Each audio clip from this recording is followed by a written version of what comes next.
오늘 본문의 말씀은 마태복음 13장 44절에서 46절 말씀입니다. 천국은 마치 밭에 감추인 보화와 같으니 사람이 이를 발견한 후 숨겨두고 기뻐하여 돌아가서 자기의 소유를 다 팔아 그 밭을 샀느니라.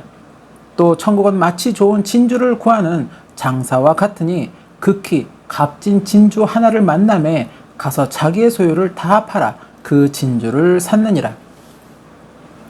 오늘은 예수님의 천국 비유 시리즈 6번째 시간으로 밭에 감추인 보화의 비유 그리고 값진 진주의 비유에 대해서 말씀을 나누고자 합니다. 이 비유에 대한 초점은 단순히 보화와 진주에 있지 않는다는 것입니다.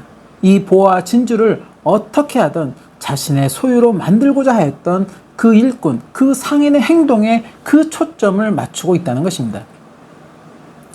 이 보화와 진주의 비유에는 큰 공통점과 차이점이 하나씩 있습니다.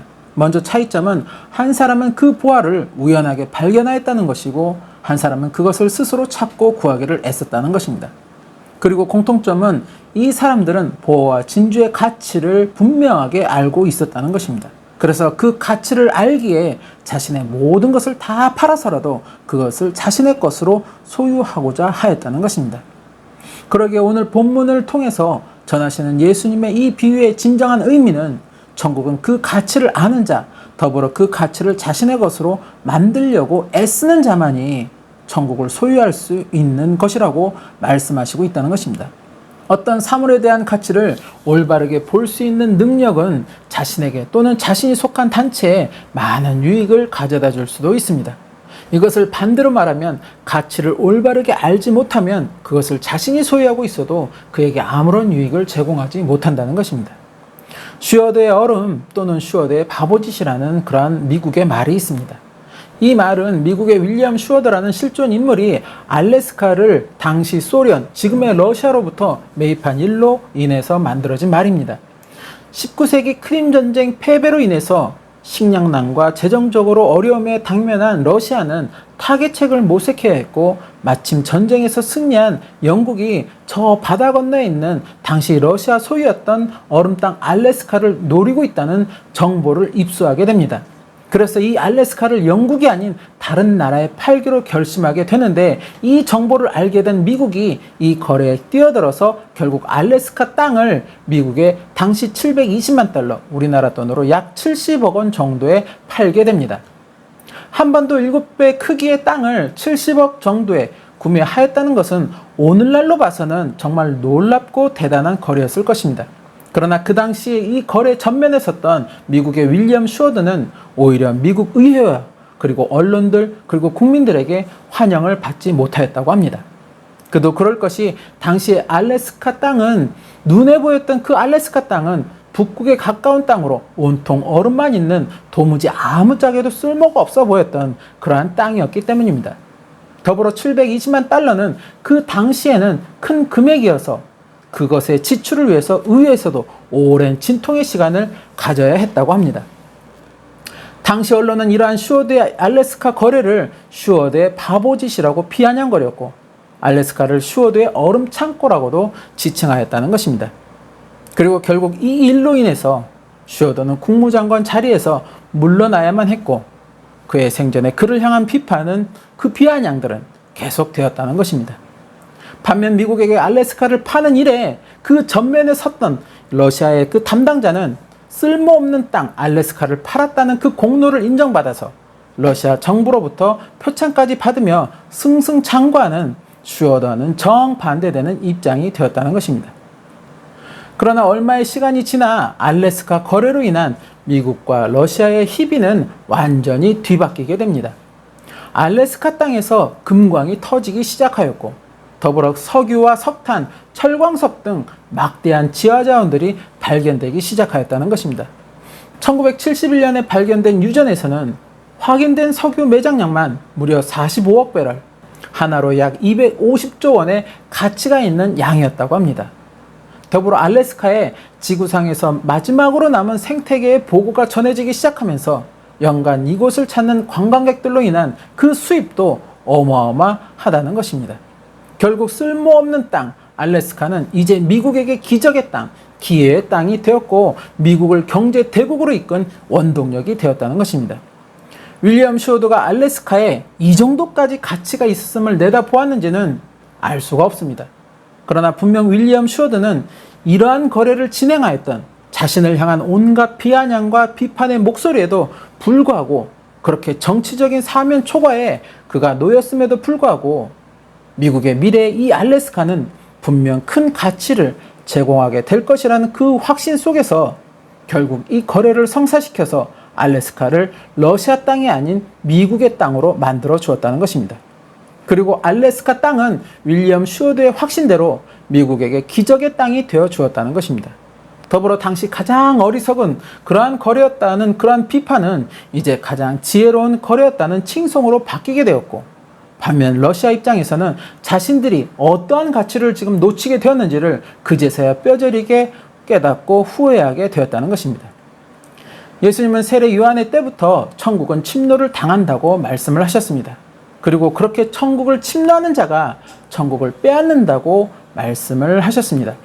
마태복음 11장 12절 말씀에 보면 세례 요한의 때부터 지금까지 천국은 침노를 당하나니 침노하는 자는 빼앗느니라. 침노한다는 것은 침략해서 빼앗는다는 것입니다. 어찌 보면 폭력적인 표현이고 남의 것을 자기 것으로 강제로 탈취한다는 부정적 표현처럼 느껴질 수도 있는 그런 표현입니다. 그럼에도 예수님이 이러한 표현을 사용하고 있다는 것은 천국은 바로 그러한 자들의 것이라는 것입니다. 천국의 가치를 알고 그 가치를 어떻게 하든 자신의 것으로 만들려고 애쓰고 노력하는 자, 자기가 가진 모든 것을 다 팔아서라도, 즉 자신의 모든 것을 희생해서라도 이 가치 있는 것만큼은 꼭 소유하고 말겠다고 하는 그런 의지와 함께 그에 맞는 행동을 하는 자들이 바로 이 가치를 소유할 수 있게 된다는 것입니다. 또한 이 말씀은 다른 측면의 의미도 가지고 있습니다. 침노를 당한다는 것은, 즉 탈취를 당한다는 것은 누군가 자신의 것을 빼앗기는 자들이 있다는 것을 말하고 있다는 것입니다. 침노를 하는 자는 자신의 모든 것을 팔아서라도 또 그것을 희생해서라도 그것을 가지고자 하는 반면에 침노를 당하는 자는 결국 자신의 것을 지키지 못하고 침노하는 자에게 빼앗겠다는 것입니다. 예수님의 이 말씀은 단순히 어떤 물건이나 재산을 뺏고 빼앗기는 것을 말씀하시고 있는 것이 아니라는 것입니다. 즉 하나님 나라를 향한 영적인 구원의 자리를 빼앗느냐 빼앗기느냐를 두고 말씀하고 있다는 것입니다. 누군가는 원래 자신의 자리가 아니었음에도 자신의 모든 것을 다 팔아서라도, 심지어 자신의 목숨까지도 희생해서라도 이 영적인 구원의 자리를 자신의 것으로 만들고자 하는 그러한 사람들이 있는가 하면은, 누군가는 그것이 자신의 자리였음에도 결국 그 가치를 인식하지 못하고 어리석게 그 자신의 자리를 빼앗기는 그러한 사람들이 있다는 것입니다. 어찌 보면 예수님의 이 말씀은 하나님께 택함을 받았던, 그래서 하나님 나라의 자리가 보장되었던 이스라엘 백성들, 그러나 하나님을 향한 그들의 죄로 말미암아 결국 복음이 이방으로 전파되었고 하나님 나라의 자리가 보장되었던 이스라엘 백성들은 결국 자신의 자리를 빼앗기게 되었으며 이방인들이 이제 그 자리를 차지하게 되었다는 그러한 해석으로 단순히 받아들여질 수가 있습니다. 그러나 오늘날 하나님을 향한, 또 예수 그리스도를 향한 믿음이 있노라고 외치는 저 수많은 믿음의 사람들의 모습이 바로 저 이스라엘 백성들과 다를 바가 없다는 것입니다.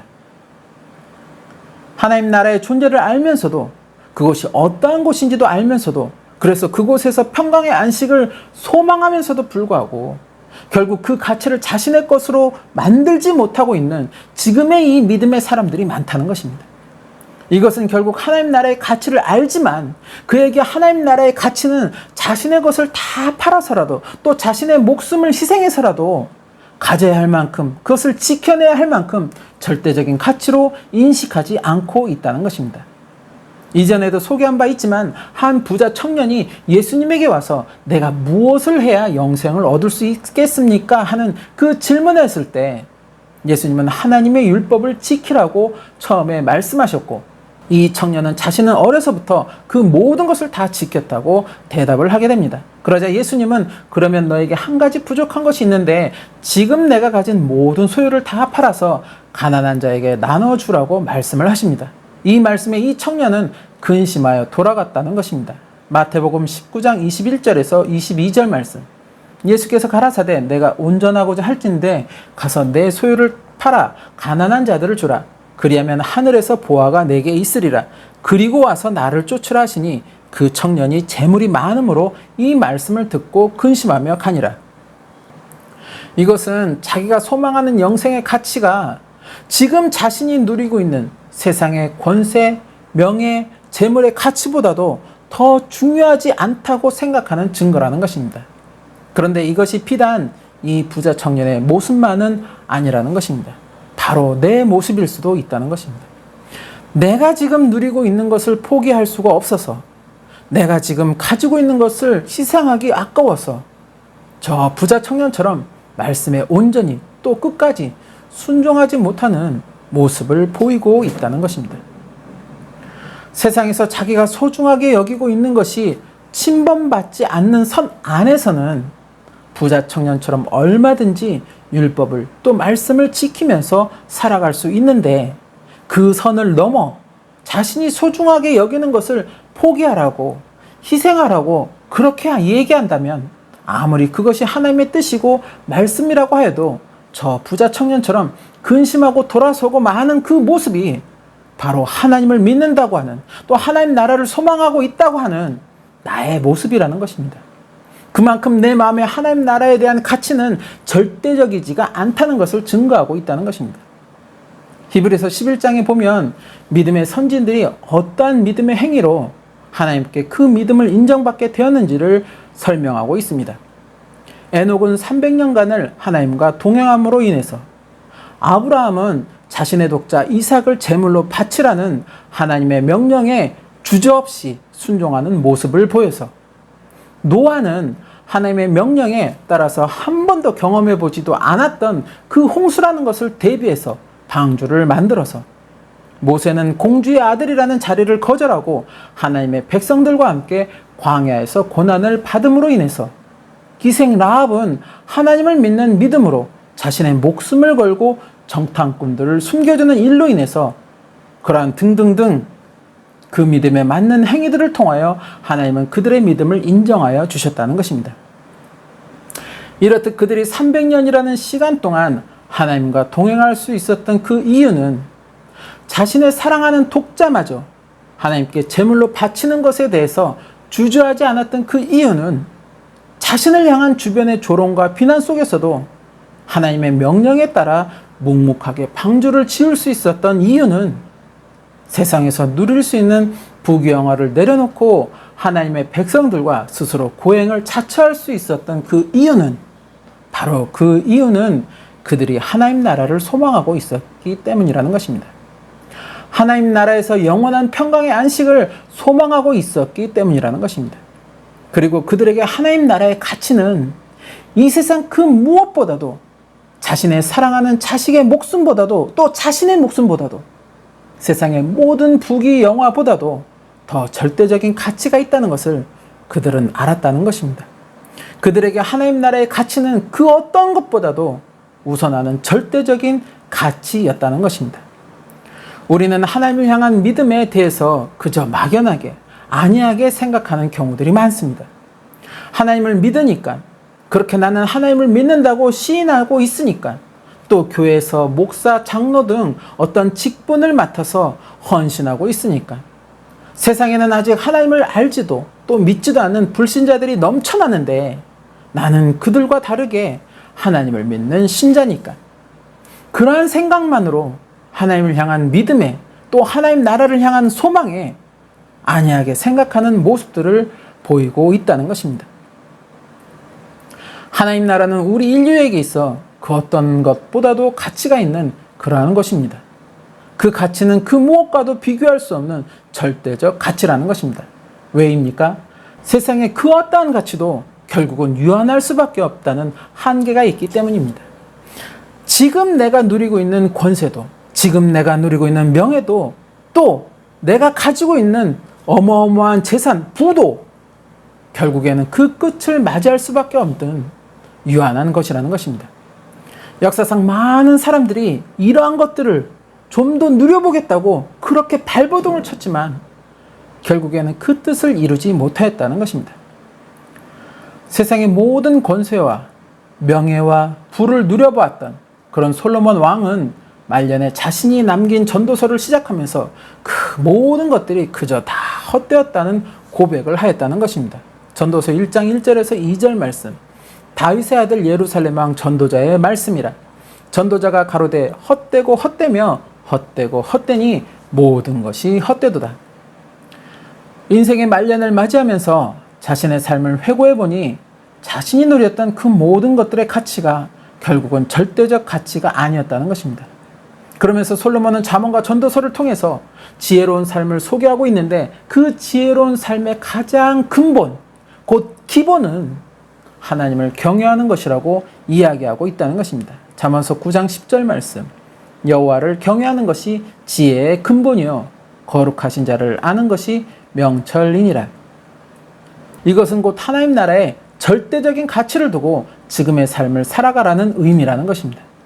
비록 지금 세상에서 권세를, 명예를, 부를 누리지 못한다고 해도 지금의 내 삶이 하나님 나라의 절대적인 가치를 두고 살아가는 그러한 인생이라면 그 인생이 가장 지혜로운 인생이 된다고 솔로몬은 이야기하고 있다는 것입니다. 왜입니까? 하나님 나라에서 내 영혼이 누리는 평강의 안식은 유한한 것이 아니기 때문입니다. 영원한 것이기 때문입니다. 더불어 내 영혼이 그 자리를 빼앗기게 된다면, 내 자리로 소유하지 못하게 된다면, 그러면 내 영혼이 머무는 장소는 이제 둘째 사망의 장소, 곧 불못이 된다고 성경은 또한 말씀하고 있기 때문이라는 것입니다. 계시록 20장 15절 말씀, 누구든지 생명책에 기록되지 못한 자는 불못에 던지우더라. 여러분은 어디에 절대적인 가치를 두고 지금 살아가고 계십니까? 말은, 이야기는 나 역시 아브라함과 같이, 모세와 같이, 인정을 받았던 많은 의인들과 같이 하나님 나라를 향한 그 소망에 나의 절대적인 가치를 두고 살아가고 있다고 그렇게 이야기를 하는데, 예수님의 오늘 비유의 말씀처럼 당신이 얘기하고 있는 그 절대적인 가치를 위해서 내 모든 것을 다 팔 수 있느냐? 내 모든 것을 다 희생할 수 있느냐? 그 물음에 과연 나는 그럴 수 있습니다 라고 대답할 수 있겠는가 하는 것입니다. 지금 우리는 마지막 때를 살아가고 있습니다. 오늘이 지나면 그만큼 주님 앞에서는 그 시간이 더 가까워지고 있다는 것을 우리는 알아야 한다는 것입니다. 그때 우리 앞에 놓인 두 갈래길에서 나의 길이 불못이 아니라 하나님 나라를 향하고 있는 길이 되기 위해서는 예수님의 오늘 비유의 말씀처럼 하나님 나라의 절대적인 가치를 두고 살아가는 인생이 되어야 한다는 것입니다. 저와 여러분이 바로 이러한 삶이 되시기를 소망합니다. 하나님 나라를 소유하기 위해서 끊임없이 침노하며 자신의 모든 것을 다 팔아서라도 결국에 그 자리를 자신의 자리로 소유하게 되는 그러한 인생들이 되시기를 소망합니다. 그렇게 이 땅의 삶이 다했을 때 자신이 소유한, 그렇게 노력해서 소유하게 된 그 하나님의 자리에서 영원한 평강의 안식을 누리는 축복이 있으시기를 예수님의 이름으로 축원합니다.